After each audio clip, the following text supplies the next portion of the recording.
एक ऐसे लॉ के बारे में डिस्कस करेंगे जो हमको दो चार्जेज के बीच में फोर्स का मैग्नीट्यूड फाइंड करने में हेल्प करता है और साथ में फोर्स की डायरेक्शन भी बताता है और भी बहुत कुछ इलेक्ट्रोस्टैटिक फोर्स के बारे में हमको एक्सप्लेन करता है, हमको बताता है। उस लॉ के बारे में डिस्कस करते हैं। तो कौन सा लॉ है, कौन सा मेथड है? बिल्कुल सही, मैं बात कर रहा हूँ यहाँ पर कूलॉम्स लॉ।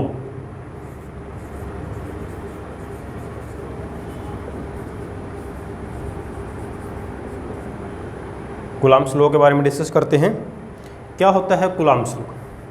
देखिए, जब भी आपके पास मान लीजिए दो पार्टिकल हैं, पार्टिकल ए, ये पार्टिकल बी, इसके ऊपर मान लीजिए चार्ज है Q1, इसके ऊपर चार्ज है Q2 और इनके बीच का सेपरेशन मान लीजिए हमको कुछ न कुछ पता है, सेपरेशन इनके बीच का R। अब देखिए, ये जो दो चार्ज है ये मान लीजिए इनके बीच में जो मीडियम है, मान लीजिए कोई मीडियम इनके बीच में नहीं है। देखो, मीडियम हो सकता है, ऐसा नहीं है कि ये रूल आपको सिर्फ जब मीडियम नहीं होगा तभी फोर्स बताएगा। मीडियम होगा तब भी आपको फोर्स की वैल्यू बताएगा, मीडियम नहीं होगा तब भी आपको फोर्स की वैल्यू ये बताएगा। लेकिन पहला मैं एग्जांपल जैसे लेता हूँ, मान लीजिए यहाँ पर कोई मीडियम नहीं है या बोलूँगा यहाँ पर क्या है, वैक्यूम है। इनके बीच में कोई मीडियम नहीं है, वहाँ पर वैक्यूम है, या फिर आप बोल सकते हो वैक्यूम और फ्री स्पेस, ऐसा कुछ है। अब देखिए, कूलॉम्स लॉ आपको क्या बताता है कि दो पार्टिकल हैं, उनके ऊपर चार्ज, एक पे चार्ज Q1 है, दूसरे पे Q2 है और उनके बीच का सेपरेशन R है और मीडियम है नहीं बीच में, फ्री स्पेस है, वैक्यूम है। तो इनके बीच में जो फोर्स लगेगा, पहली बात तो आपको ये पता होनी चाहिए कि फोर्स कौन सा लगेगा।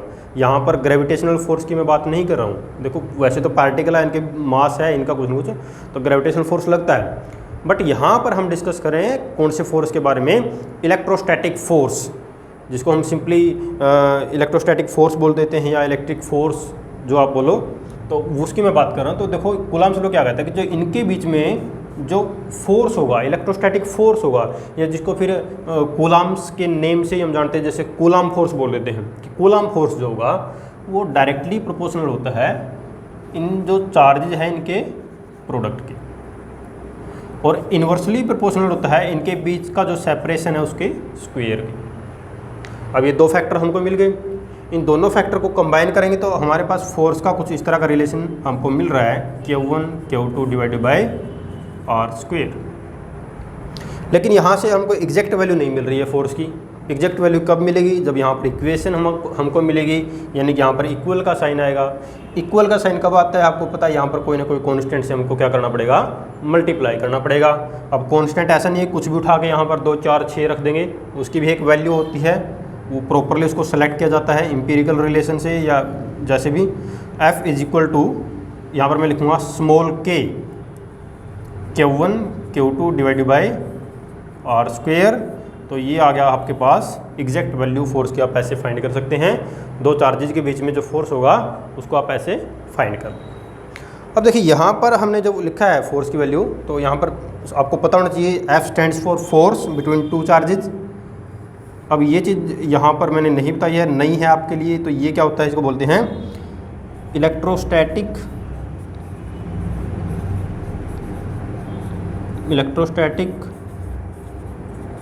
Force constant.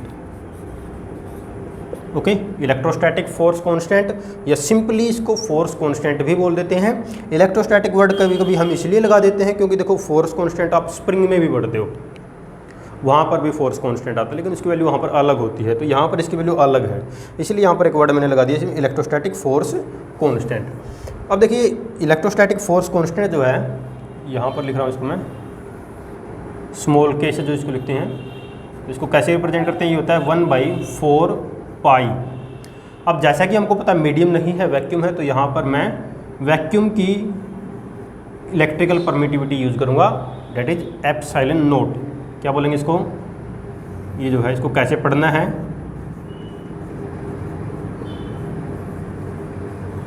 Okay, epsilon not, इस तरह से आप इसको रीड कर सकते हैं।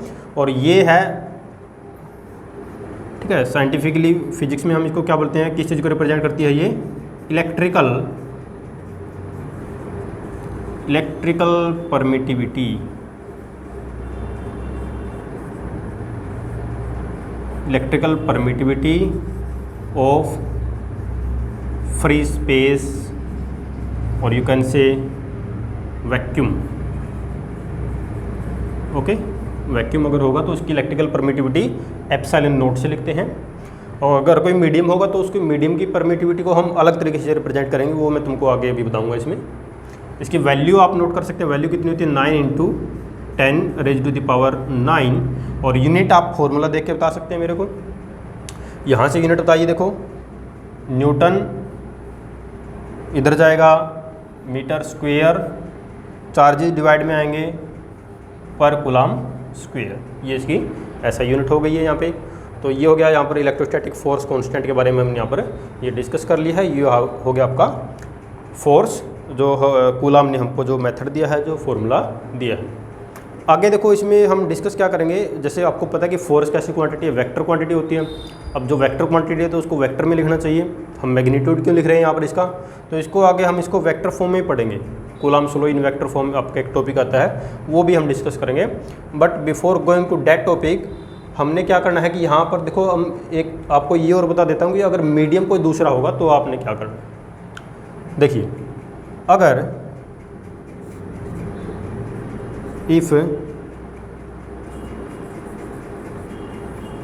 Charges are placed in some medium, ठीक है, वैक्यूम नहीं है, कोई मीडियम है। मीडियम कुछ भी हो सकता है। आप यहाँ पर जैसे एयर का तो लिखने की ज़रूरत नहीं है, क्योंकि एयर का और वैक्यूम का लगभग कोई रिजल्ट में ज़्यादा उसमें डिफरेंस नहीं आएगा। ओके, तो जैसे वाटर हो गया, ओके, वाटर हो गया, या कोई और मीडियम आप ले सकते हैं, कुछ भी उसमें आप अगर चार्जेस को रखते हैं तो क्या होगा, देखिए तो होगा क्या, आपका ये जो फोर्स का फॉर्मूला है आपने जो लिखा है ना यहाँ पर, फॉर्मूला तो आप ऐसे ही लगाओगे, F = K Q1 Q2 divided by R²। Separation उतना ही है, चार्जेज वही है, बस आपने क्या कर दिया, जो पहले वैक्यूम में था, अब ये चार्जेज आपने क्या कर दिया, ये इन दो पार्टिकल्स को पानी में डाल दिया, और आप देख रहे हैं कि फोर्स कितना होगा। तो फॉर्मूला तो वही अप्लाई करोगे, बट ये जो K है थोड़ा सा मॉडिफाई हो जाएगा। कैसे लिखोगे, F = अभी लिखोगे यहाँ पर 1/4π एप्सिलॉन, पहले एप्सिलॉन नोट लिख रहे थे आप, यहाँ पर देखो ये लिखा। अब एप्सिलॉन नोट की बजाय जो मीडियम है उस मीडियम की परमिटिविटी का हम यूज करेंगे, Q1 Q2 divided by R²। तो अब आप ये वाला मेथड अप्लाई करोगे, बाकी सारा सेम है, चेंज आ गया सिर्फ इसमें इलेक्ट्रिकल परमिटिविटी में। और इसको क्या बोला जाएगा, इसको बोलते हैं हम एप्सिलॉन m। क्या पढ़ेंगे इसको, इधर लिख देता हूँ इसको,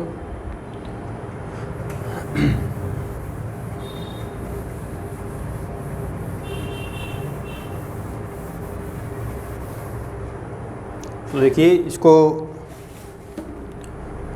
यहाँ पर ये जो लिखा है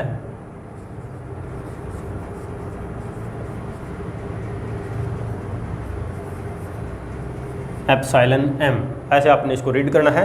रिप्रेजेंट किस चीज़ को करता है, इलेक्ट्रिकल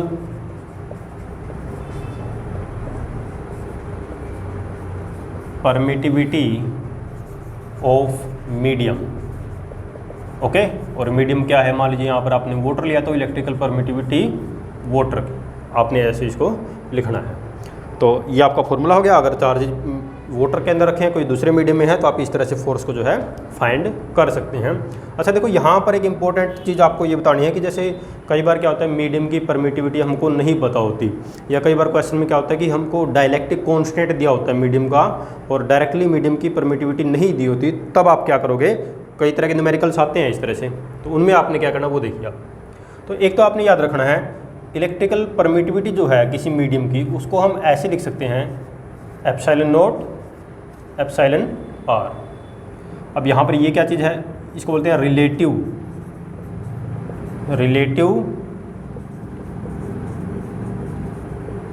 इलेक्ट्रिकल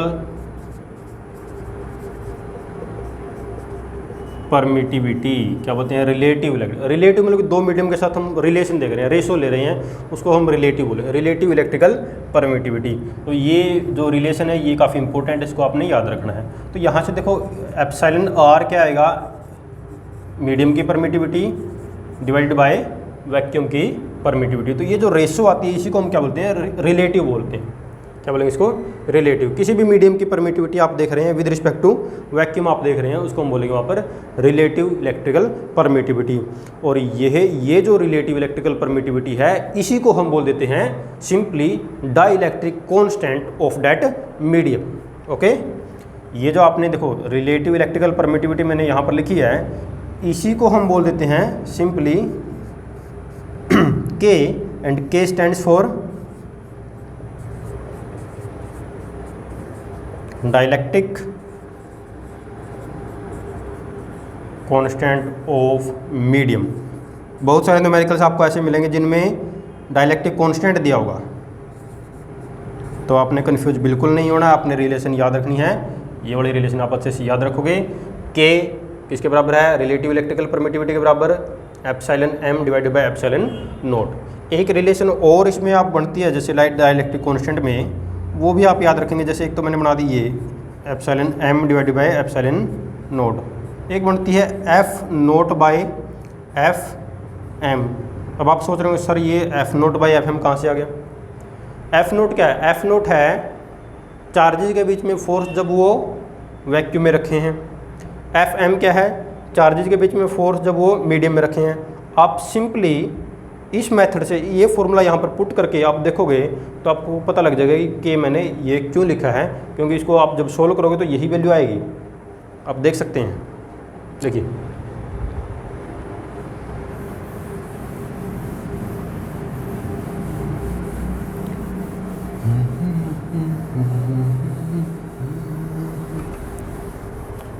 तो यहाँ पर देखिए मैंने लिखा है K को मैंने लिख दिया यहाँ पे कि K is equal to F naught divide by F M, यानी कि दो चार्जेज हैं, सेपरेशन सेम रखना है, बस मीडियम को बदलना है। एफ नॉट का मतलब है कि चार्जेज के बीच में फोर्स जब वो वैक्यूम में है, तो कैसे लिखते हो आप इसको 1/4 pi epsilon naught Q1 Q2 divided by R square. Okay, divided by अब एफ एम फोर्स, चार्जेज के बीच में फोर्स जब वो किसी मीडियम में है तो क्या लिखोगे 1/4 पाई।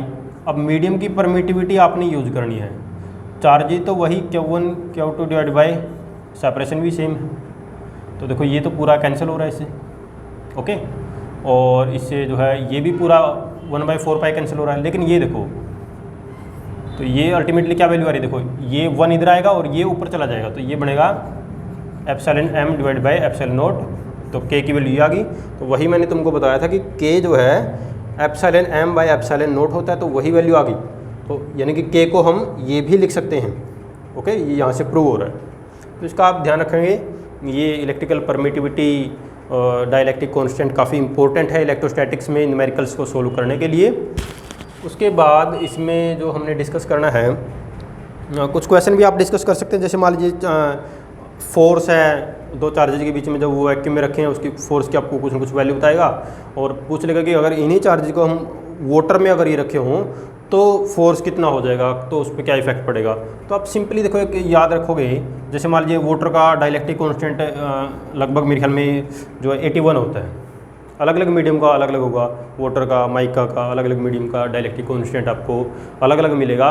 उस पर ही डिपेंड करेगा कि चार्जेज के बीच में फोर्स क्या होगा। और यहाँ से देखिए, यहाँ से देखिए तो आपको K का फॉर्मूला तो पता ही है, क्या आ रहा है इधर से F naught by F M. आपको मान लीजिए ये वैल्यू दी है, या आप ये वैल्यू फाइंड भी कर लेंगे। चार्जेज आपको दे दिए, उनका मैग्नीट्यूड दे दिया चार्जेज का, उनके बीच का सेपरेशन आपको दे दिया, तो सिंपली आप एफ नॉट तो फाइंड कर लोगे। आपको मीडियम का डाइलेक्ट्रिक कांस्टेंट क्वेश्चन में गिवन है, मान लीजिए 81 दे दिया वाटर के लिए, और आपको बताना है कि फोर्स बताइए, तो सिंपली आप फाइंड कर सकते हैं इधर से, ये फॉर्मूला लगा के भी कर सकते हैं। F M equal to F naught divide by K. तो यहाँ से आप देख रहे हैं वाटर के अंदर किसी दूसरे मीडियम में फोर्स कम हो जाएगा। जितना मीडियम का डाइलेक्ट्रिक कांस्टेंट ज़्यादा होगा, जितना किसी मीडियम का डाइलेक्ट्रिक कांस्टेंट ज़्यादा होगा, उतना ही उस मीडियम में उन चार्जेज के बीच में फोर्स रिड्यूस हो जाएगा, वो कम हो जाएगा। तो वैक्यूम में आप याद रखना कि वैक्यूम में फोर्स, चार्जेज के बीच में अगर फोर्स लग रहा है, इलेक्ट्रोस्टैटिक फोर्स है वो मैक्सिमम। उसके बाद अगर आप उसको वाटर में रखते हैं, किसी दूसरे मीडियम में रखते हैं, तो फोर्स कम हो जाएगा, फोर्स रिड्यूस हो जाएगा। कितना रिड्यूस होगा? जितना उसका डाइलेक्ट्रिक कांस्टेंट ज़्यादा होगा उतने फोर्स क्या होगा उनमें कम होगा। तो ये आपने याद रखना है। अब आपने ज़रूरी भी नहीं है कि आप इसी मेथड से करें, आपको फोर्स फाइंड करना है तो आप सिंपली देखो FM का फॉर्मूला अप्लाई कर सकते हैं, 1/4 pi epsilon m Q1 Q2 divide by r square. तो यहाँ से आप क्या करेंगे, 1/4 पाई, इसकी जगह आप लिख सकते हैं एप्सिलॉन नोट और epsilon r Q1 Q2 divide by r square. अब देखिए आपको चार्जेस तो गिवन रहेंगे, दिए होंगे। 4 पाई आपको पता है कॉन्स्टेंट वैल्यू है, आप पुट कर सकते हैं। आपको देखो 1/4 पाई एप्सिलॉन नोट अभी बताया था, इसकी वैल्यू कितनी होती है बताया था, 9 × 10⁻⁹ न्यूटन मीटर स्क्वायर पर कूलम स्क्वायर। ये वैल्यू पुट करोगे। Epsilon r relative electrical permittivity, अब देखो बेटा रिलेटिव इलेक्ट्रिकल परमिटिविटी जो है यही आपका डाइलेक्ट्रिक कांस्टेंट है और वो आपको 81 दे रखा है। तो यहाँ पर आप 81 पुट कर दोगे, चार्जेस की वैल्यू पुट करो, सेपरेशन रखो, फोर्स आएगा, निकालोगे फोर्स को न्यूटन में। तो ये था आपका कूलम्स लॉ। मैग्नीट्यूड हमने डिस्कस किया है, हमने और भी इसमें डिस्कस करना है। मैग्नीट्यूड के बाद हम इसमें डिस्कस करेंगे कि Coulomb's law in vector form. तो वेक्टर फॉर्म में कूलम्स लॉ को कैसे पढ़ते हैं, तो वेक्टर फॉर्म में डिस्कस कर लेते हैं Coulomb's law in vector form.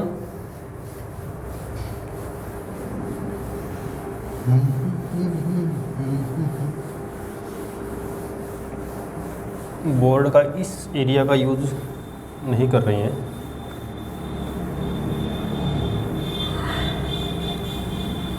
इधर इधर लिखते हैं इसके बार बार। देखिए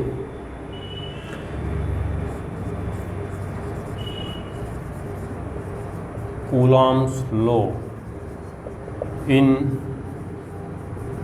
vector form. Okay, vector form, vector form में पढ़िए कूलम्स लॉ को, पढ़ना ज़रूरी है क्योंकि फोर्स कैसी क्वांटिटी है, वेक्टर क्वांटिटी है।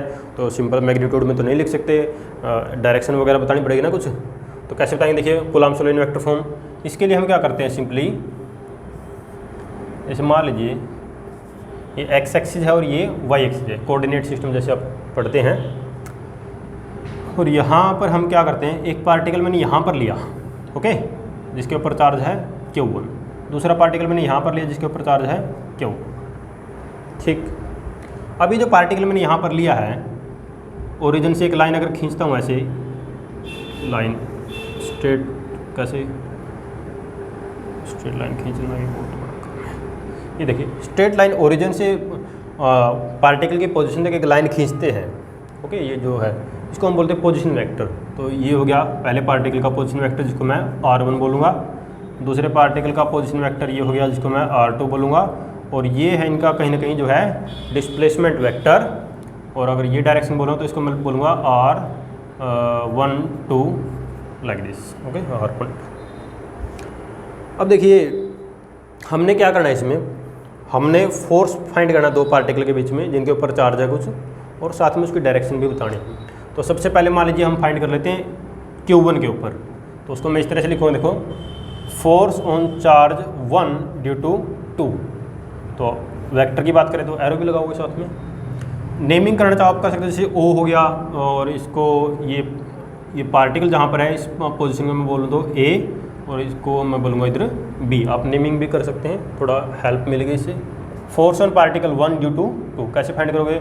अब मान लीजिए यहाँ पर अगर देखो कोई अगर मीडियम वगैरह की कुछ बात नहीं कर रहा तो हम वैक्यूम लेके चलेंगे इसको, तो इसमें आपने कन्फ्यूज नहीं होना है। 4 pi epsilon note Q1 Q2 divided by separation, देखो इनका, तो देखो सेपरेशन R12 लिखो R21 लिखो, उसमें कोई फ़र्क यहाँ पर नहीं पड़ेगा क्योंकि मैग्नीट्यूड लेना है उसको। तो आपने जैसे मान लीजिए मैं लिखता हूँ R12 वेक्टर, इसका आपने मोड लिया यानी कि मैग्नीट्यूड उसका कर दिया आपने स्क्वेयर।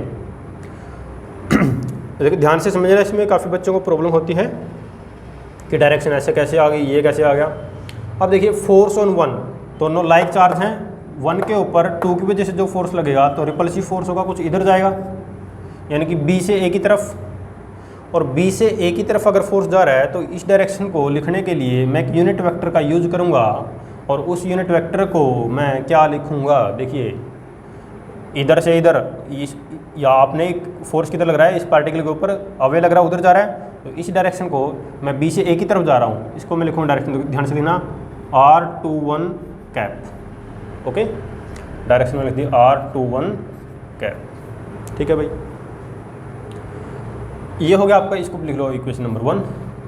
और force on particle 2 due to 1, ये क्या होगा 1/4 pi epsilon naught Q1 Q2 divide by, अब देखो आपने फोर्स देखना है 2 के ऊपर ड्यू टू 1। अच्छा यहाँ पर देखो एक चीज़ आप नोट करेंगे, फोर्स ऑन 1 ड्यू टू 2 देख रहे थे, तो ये डायरेक्शन है, तो इस डायरेक्शन को आप लिखना चाहो तो आप ऐसे भी लिखते हो R21, तो यहाँ पर आप R21 यूज़ कर सकते हैं भाई। वैसे कोई गलत नहीं होगा R12 लिखे होंगे तो, क्योंकि मैग्नीट्यूड की बात करें, मैग्नीट्यूड तो दोनों का बराबर ही होगा, यानी कि R12 का मैग्नीट्यूड R21 के मैग्नीट्यूड के बराबर है, तो उससे तो कोई प्रॉब्लम है नहीं, लेकिन फिर भी आपको पता होना चाहिए कि क्यों लिख रहे हैं। देखिए F21 force on 2 due to 1, ये भी रिपल्सिव फोर्स होगा, इधर जाएगा इस डायरेक्शन को। अब इस डायरेक्शन में जो डिस्प्लेसमेंट वेक्टर है वो क्या लिखूँ मैं, R12 वेक्टर, इसका मोड और इस पूरे का स्क्वायर, और इस डायरेक्शन को एक यूनिट वेक्टर से बता दूंगा, और वो यूनिट वेक्टर क्या होगा, वो होगा R, देखो 1 से 2 की तरफ आ रहे हैं ना, 1 से 2 की तरफ, और कैप लगा दो, एक टोपी। कैप मीन्स यूनिट वेक्टर है। यूनिट वेक्टर का काम क्या होता है, डायरेक्शन बताना सिर्फ। ओके, मैग्नीट्यूड क्या होता है यूनिट वेक्टर का, 1 होता है, डायरेक्शन बताता है, कुछ न कुछ डायरेक्शन को ये स्पेसिफाई करता है। लिखिए direction R12, okay, cap. Equation number 2 ये हो गया, हमने फाइंड कर लिया फोर्स F12 F21। अब देखो जैसा कि मैंने यहाँ पर लिखा कि R12 और R21 ये तो दोनों बराबर ही है, कोई फ़र्क नहीं है। बाकी सारा तो ये पोर्शन इसमें, ये पोर्शन इसमें इक्वल है, दोनों में इक्वल है, कोई दिक्कत नहीं। अब ये देखिए R12 cap equal to R21 cap, क्या बराबर हैं, मैग्नीट्यूड तो बराबर है, लेकिन डायरेक्शन एक दूसरे के अपोजिट है। देखो R12 की डायरेक्शन तो ये है और R21 की डायरेक्शन ये है, बिल्कुल एक दूसरे के अपोजिट। तो यहाँ पर अगर मैं एक नेगेटिव साइन लगा दूँ बिल्कुल ठीक हो जाएगा ये। मैग्नीट्यूड बराबर है, डायरेक्शन अपोजिट है, तो एक नेगेटिव साइन लगा दिया, अपोजिट वेक्टर है बिल्कुल उसके। तो ये कंडीशन जब मैं इसमें, इसको मान लीजिए क्वेश्चन नंबर 3, इस कंडीशन को जब मैं ऊपर अप्लाई करूँगा इनमें, तो मैं क्या लिख सकता हूँ, F12 is equal to F21 but with a negative sign, जो शो करता है कि फोर्स की डायरेक्शन क्या है। देखो फोर्स यानी कि मैग्नीट्यूड तो बराबर है दोनों का, F12 equal to F21, magnitude बराबर है लेकिन डायरेक्शन अपोजिट है, तो इसलिए यहाँ पर नेगेटिव साइन आया। और ये जो रिजल्ट आया है कूलाम्स ने, ये जो रिजल्ट दिया, देखो कूलाम्स एक्चुअली क्या कर रहा है, न्यूटन की कॉपी कर रहा है। यहाँ पे कॉपी मीन्स पहले जो फॉर्मूला दिया, मैग्नीट्यूड जो आपने पढ़ा था फोर्स का 1/4 pi epsilon naught Q1 Q2 divide by R², ये फॉर्मूला दिया कूलाम ने। तो न्यूटन ने पहले फॉर्मूला ग्रेविटेशनल फोर्स के लिए क्या दे रखा है, G m1 m2 divide by R², बिल्कुल वैसा ही दिख रहा है आपको। न्यूटन ने जो ग्रेविटेशनल फोर्स के लिए फॉर्मूला दे रखा है वह बिल्कुल वैसे ही आपको लग रहा है, पैटर्न बिल्कुल वैसे ही है, वही कांस्टेंट है, वही चार्ज ऐसा।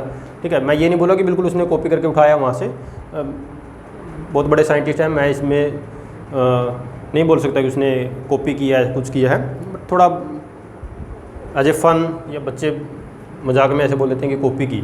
ओके, तो वहाँ से आप देख सकते हैं, या फिर आप इसको ऐसे मान सकते हैं, अपनी याद रखने का तरीका है। आपने अगर न्यूटन स्लो पढ़े हुए हैं, आपने न्यूटन स्लो में ग्रेविटेशनल फोर्स का अगर फॉर्मूला आपने पढ़ा है, तो याद रखने के लिए आप बोलोगे कि न्यूटन की कॉपी इधर आपने करनी है, किस में, कूलाम स्लो में। तो ये हो गया ऐसे। अब देखिए न्यूटन ने जो लॉ दिए थे, न्यूटन का जो थर्ड लॉ है एक्शन एंड रिएक्शन, वो यहाँ पर आपको दिखाई दे रहा है। देखो action reaction, action equal and opposite force लग रहे हैं ना, एक्शन रिएक्शन में यही तो होता है, आपने एक्शन किया आपको रिएक्शन मिलेगा, बट इन अपोजिट डायरेक्शन। वो चीज़ यहाँ पर आ गई, न्यूटन का थर्ड लॉ। ओके, न्यूटन का थर्ड लॉ यहाँ पर आ गई। तो ये देखिए बिल्कुल जो न्यूटन ने जो रिजल्ट आए थे वही रिजल्ट लगभग उसी पैटर्न में, उसी तरह का रिजल्ट यहाँ पर आ रहे हैं। तो ये याद रखने का एक तरीका है, आप इसको ऐसे भी याद रख सकते हैं। तो ये हो गया आपका coulombs law in vector form. आगे इसमें हम पढ़ते हैं सुपरपोजिशन प्रिंसिपल। क्या पढ़ते हैं? Superposition principle. अब ये सुपरपोजिशन प्रिंसिपल क्या होता है? देखिए बिल्कुल सिंपल है, ऐसा फिजिक्स बिल्कुल आसान है, कोई मुश्किल है ही नहीं, बिल्कुल स्टेप बाय स्टेप चलते रहेंगे। सुपरपोजिशन का मतलब क्या होता है? सुपर इम्पोज हो जाना। अब दो पार्टिकल के बीच में फोर्स लग रहा है, ठीक है, फाइंड कर लिए। पार्टिकल 3 हो गए, 4 हो गए, 5, 6, 10, 15, 20, 1000 हो गए। उनकी वजह से किसी एक पार्टिकल पे फोर्स जब आप फाइंड करना चाहते हैं, वहाँ पर आप लगाएंगे सुपरपोजिशन प्रिंसिपल। तो चलिए डिस्कस कर लेते हैं इसके बारे में भी।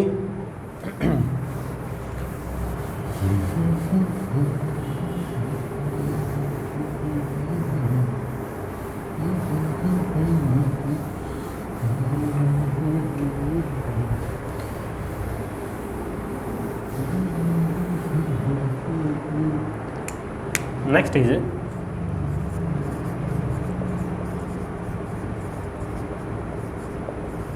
Superposition principle. सुपरपोजिशन प्रिंसिपल कब लगाना है और कहाँ कहाँ पे लगता है? सुपरपोजिशन प्रिंसिपल आप जब आपने नेट फोर्स फाइंड करना किसी पार्टिकल पे तब आप लगा सकते हैं। जब आपने किसी पॉइंट पर नेट इलेक्ट्रिक फील्ड फाइंड करना तब आप लगा सकते हैं। तो इस तरह से आप सुपरपोजिशन प्रिंसिपल का यूज कर सकते हैं। तो सुपरपोजिशन प्रिंसिपल देखिए, यहाँ पर मैं फोर्स फाइंड करने के लिए कर रहा हूँ इसको यूज़। तो उसी तरह का हम क्या करेंगे, यहाँ पर origin, X axis, Y axis. यहाँ पर मैं क्या करूँगा, मेरे पास मैंने यहाँ पर एक पार्टिकल लिया है जिसके ऊपर चार्ज है क्यू नोट, टेस्ट चार्ज जिसको मैं बोल देता हूँ सिंपली, टेस्ट चार्ज। अब ये टेस्ट चार्ज क्या होता है? तो पहले सुना ही नहीं था कभी टेस्ट चार्ज के। देखो टेस्ट चार्ज ऐसा कुछ नहीं है नया, कोई अलग से कोई नया कंसेप्ट नहीं है टेस्ट चार्ज। टेस्ट चार्ज क्या है? चार्ज है बट वेरी स्मॉल चार्ज, जिसको हम बोलते हैं यूनिट पॉजिटिव चार्ज मान लेते हैं हम कई बार। टेस्ट चार्ज को किस लिए हम यूज करते हैं? टेस्टिंग करने के लिए यूज करते हैं। मान लीजिए इसके ऊपर हमने मान लीजिए टोटल फोर्स फाइंड करना है, तब हम इसका यूज कर लेते हैं। या हमने किसी पॉइंट पर इलेक्ट्रिक फील्ड की स्ट्रेंथ फाइंड करनी है, तो वहाँ पर हम एक टेस्ट चार्ज रख के उसको प्रॉब्लम को सोल्व कर लेते हैं। टेस्ट चार्ज क्यों रखते हैं वहाँ पे? क्योंकि देखो टेस्ट चार्ज का है, इसका मैग्नीट्यूड काफ़ी कम है, यूनिट पॉजिटिव चार्ज है, तो खुद का इलेक्ट्रिक फील्ड बहुत कम होगा, तो टोटल इलेक्ट्रिक फील्ड उस पॉइंट पर जो होगा उसको इन्फ्लुएंस नहीं करेगा। इस चीज़ का आप ध्यान रखेंगे। टेस्ट चार्ज कुछ नहीं है, एक स्मॉल चार्ज है, यूनिट पॉजिटिव चार्ज आप इसको मान लेंगे। यूज किस लिए करते हैं? रिजल्ट्स फाइंड करने के लिए। तो जैसे यहाँ पर हम टोटल फोर्स फाइंड करना है इसके ऊपर, तो हमने टेस्ट चार्ज यूज कर लिया। एक पार्टिकल आप यहाँ पर ले लो, एक पार्टिकल आप यहाँ पर ले लो, इसका पोजीशन वेक्टर, ये पार्टिकल इस पे चार्ज Q1 है, इस पे चार्ज Q2 है, इस तरह से। इसका पोजीशन वेक्टर R1, इसका पोजीशन वेक्टर R2। अच्छा एक ध्यान देंगे कि आप सोच रहे होंगे कि सर आपने तो बोला कि सुपरपोजिशन प्रिंसिपल दो चार्ज पार्टिकल है, 3 हैं, 4, 10, 15, 1000 हो सकते हैं। आपने तो सिर्फ 2 ही लिए हैं, आप तो आसान सी प्रॉब्लम कर रहे हो, हमको मुश्किल करनी पड़ेगी। देखो मैं इसको जेनरलाइज करूँगा बाद में। यहाँ पर मैंने सिर्फ 2 पार्टिकल लेके मैं पहले समझाना चाह रहा हूँ कि किस तरह से आपने फाइंड करना है। उसके बाद फिर हम इसको जेनरलाइज करेंगे और इसको n पार्टिकल्स तक लेके जाएँ, आपको अच्छे से समझ में आएगा। इस पार्टिकल की वजह से यहाँ देखो, अच्छा इसका पोजीशन वेक्टर रह गया, तो ये इसका पोजीशन वेक्टर ले लो, इसको मैं बोल देता हूँ R0। ये एक डिस्प्लेसमेंट वेक्टर होगा, ये एक डिस्प्लेसमेंट वेक्टर होगा, इसको हम लिखेंगे यहाँ पर R20, इसको लिखूँगा R10। ओके, इस तरह से हमने लिखा। देखिए तो फोर्स फाइंड कर लेते हैं, अलग अलग पार्टिकल की वजह से हम फाइंड करेंगे। यहाँ पर पहले इस पार्टिकल की वजह से, इस चार्ज की वजह से इसके ऊपर जो फोर्स होगा उसको मैं लिखूँगा इधर, force on particle 0 due to 1 क्या होगा? 1/4 pi. Again there is no medium between these charges, so I am writing epsilon naught Q naught divided by R10। Okay, simply R10 square, R10 का magnitude उठाना है, उसका square कर देना है। Direction बोलिए, अब डायरेक्शन का आप बता सकते हैं ना, यहाँ से यहाँ तक जा रहे हैं तो एक यूनिट वेक्टर इस डायरेक्शन को बताएगा, हेल्प करेगा हमारी। और यूनिट वेक्टर क्या होगा? R10 कैप, है ना, कैप बड़ी काम आ रही है यहाँ पे, R10 कैप।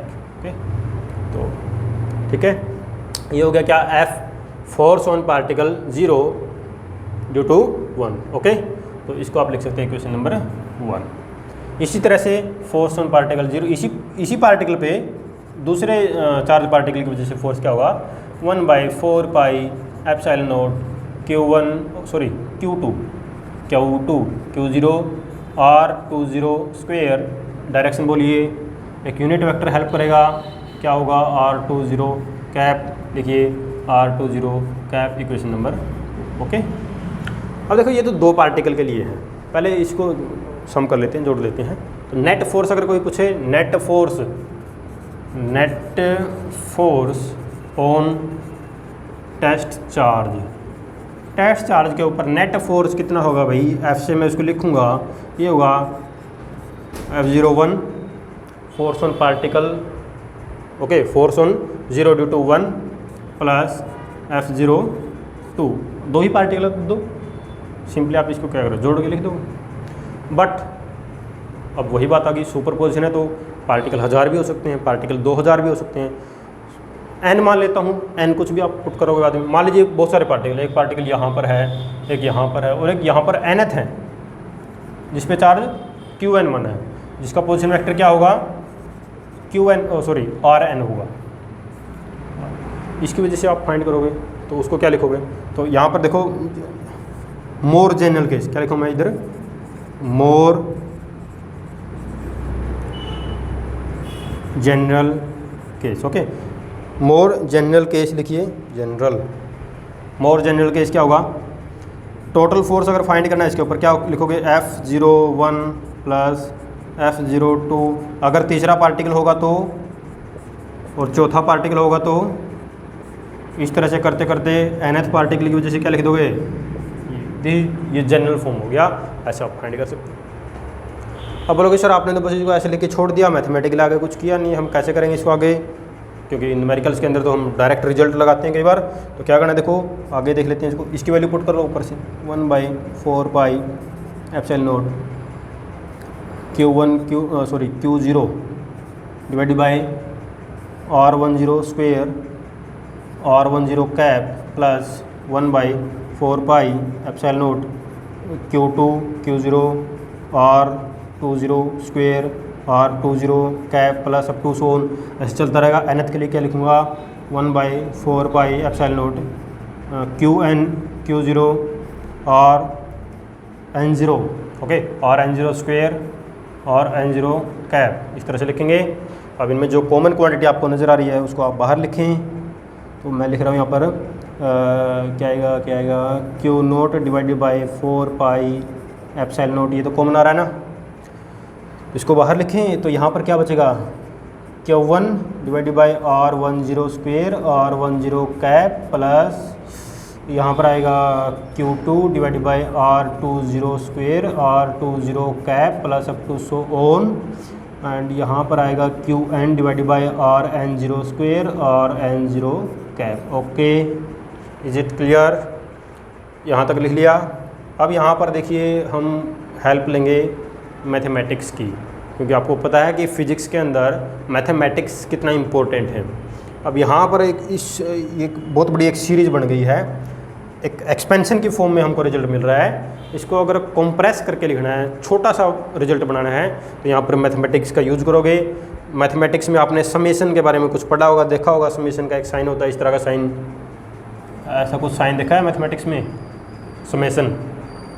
तो समेशन का यूज़ करोगे तो फोर्स क्या हो जाएगा, total force will be F is equal to Q0 divided by 4 pi epsilon naught, और यहाँ पर अप्लाई कर दो समेशन, इस तरह से ऐसे। ओके, समेशन का यूज़ कैसे करना पता है सबको, Q1 Q2 Q3 up to Qn तक जा रहा है, यानी कि Q के सबस्क्रिप्ट में नीचे ये वैल्यू चेंज हो रही है ना, तो यहाँ पर चेंज हो रही है तो एक वेरिएबल से मैं इसको रिप्रेजेंट कर दूंगा I से, और बाद में बता दूंगा I 1 से लेकर N तक जा रहा है नीचे, और I0, क्योंकि देखो 0 तो सब में आ रहा है, ये वाली वैल्यू चेंज हो रही है 1 2 3, तो सबस्क्रिप्ट में आपने वेरिएबल यहाँ पर लिखोगे पहली पोजीशन पे, और I0, और इसका क्या करना है, स्क्वायर करना है। और यहाँ पर क्या देखो R10 R20, तो बाद वाली वैल्यू तो चेंज नहीं हो रही, पहले वाली वैल्यू चेंज हो रही है, और I0 कैप, और यहाँ पर रिप्रेजेंट कर दो I कहाँ से कहाँ तक, जितने भी पार्टिकल है 1 से लेके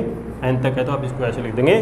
तो ये आपका हो गया सुपरपोजिशन प्रिंसिपल, और ये है आपका फाइनल रिजल्ट। ये क्या आ गया, फाइनल रिजल्ट आ गया, फाइनल। ओके, समझ में आया सबको। अब ये समीशन बताने की तो ज़रूरत नहीं है ना, समीशन कैसे अप्लाई करते हैं, समीशन का काम क्या है वो तो 10th क्लास से पढ़ते आ रहे हो, 10th क्लास में आपने पढ़ा होगा। तो ये था आपका सुपरपोजिशन प्रिंसिपल। तो इस तरह से हमने देखो कूलम्ब्स लॉ डिस्कस कर लिया है, सुपरपोजिशन प्रिंसिपल डिस्कस कर लिया है। आगे डिस्कस करेंगे कंटिन्यूअस चार्ज डिस्ट्रीब्यूशन और फिर इलेक्ट्रिक फील्ड पे चले जाएंगे, फिर गोस थ्योरम वगैरह वगैरह। इस तरह से फिजिक्स आगे बढ़ती रहेगी और हम पढ़ते रहेंगे। Thank you.